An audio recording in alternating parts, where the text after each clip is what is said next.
Bien, este vídeo va a tratar sobre el constructor en C++. Entonces, podemos decir que el constructor es un método especial que sirve para dos cosas. Una, instancia una clase, es decir, va a reservar memoria para poder crear un objeto de esa clase. Y en segundo lugar, va a inicializar a los miembros de ese objeto. Es decir, si ese objeto tiene variables públicas o privadas, gracias al método constructor vamos a poder darles unos valores de inicio a esos miembros.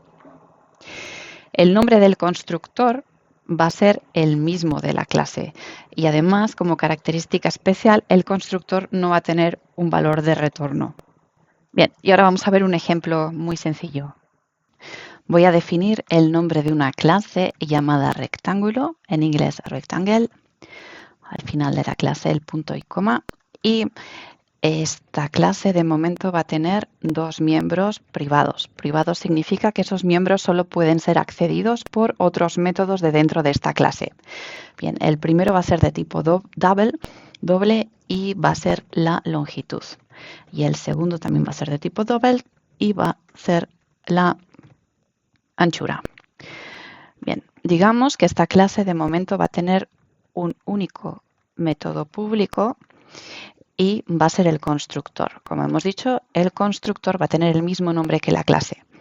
Bien, este constructor va a aceptar dos argumentos de entrada, dos valores, uno llamado longitud y otro llamado anchura, con los que vamos a inicializar estos dos miembros privados. Bien, entonces primero vamos a hacerlo de la manera clásica, es decir, los vamos a inicializar desde el cuerpo del constructor. Es decir, la longitud va a ser igual a este primer parámetro de entrada y la anchura va a ser igual a este segundo parámetro de entrada.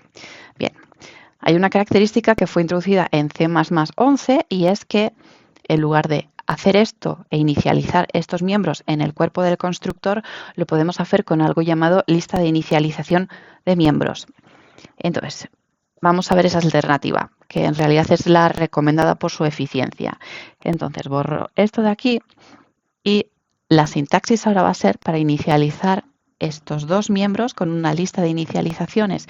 Pongo dos puntos y a continuación el primer miembro a inicializar, esto hay que hacerlo en orden, y ahora dos paréntesis y el valor con el que lo inicializamos, es decir, este miembro privado, lo voy a inicializar con este valor, con el primer argumento que le paso al constructor. Ahora una coma y hacemos exactamente lo mismo con el segundo argumento. Paréntesis otra vez y... Bien, entonces ya tendríamos el método constructor terminado. Vale, ahora vamos a ver cómo instanciamos esa clase. La tenemos construida, muy simple. Ahora vamos a escribir el programa main, el programa principal que va a hacer algo con esta clase. Vamos a darle un poco de acción. Vale, el valor que devuelve va a ser 0, valor de éxito por defecto. Y vamos a llamar al constructor para crear un objeto, para instanciar un objeto. Digamos que quiero que mi objeto se llame myRectangle, mi rectángulo, y vamos a iniciar ese rectángulo con una altura y una anchura de, digamos, 100 y 50. ¿Vale? Entonces, esta sería la manera de instanciar ese objeto y de inicializarlo. Esto va a llamar al constructor con estos parámetros. Bien, y poner aquí los paréntesis es un poco la manera clásica, pero esta es la manera recomendada, hacerlo con llaves. Bien, tenemos ya el rectángulo y ahora para hacer algo con él vamos a añadir un nuevo método público, que va a devolver un valor doble y vamos a hacer que calcular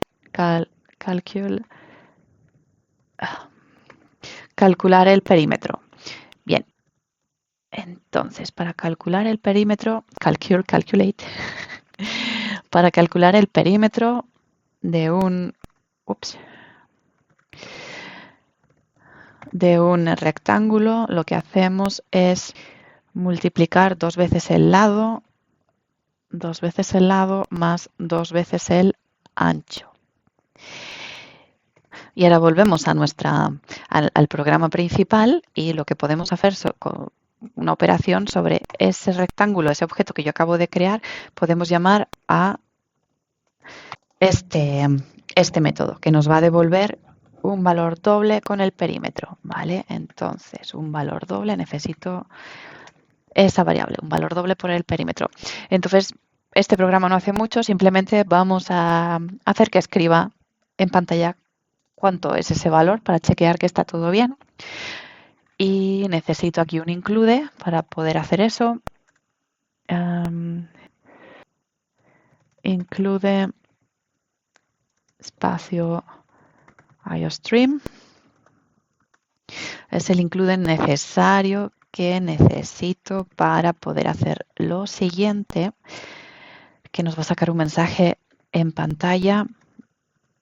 Perímetro, el perímetro calculado es, y ahora otra vez estos simbolitos, y ahora escribimos el nombre de la variable y terminamos de escribir esa línea. Bien. Entonces, este ejemplo que es muy tonto simplemente está instanciando e inicializando el objeto es myRectangle, llamando al constructor. El constructor es el que se encarga de esas cosas, de crear el objeto, asignar la memoria necesaria, inicializar las variables, gracias a que hemos definido esta lista de miembros, y después con ese objeto calcularemos su perímetro con este método público que hemos definido aquí. Bien. Y luego imprimiremos una línea. Vale, voy a ejecutar y si no hay errores, me dice el perímetro calculado es de 300 y 300 es 2 veces el largo, 200 más 2 veces el ancho, 100, es decir, 300. O sea, está bien.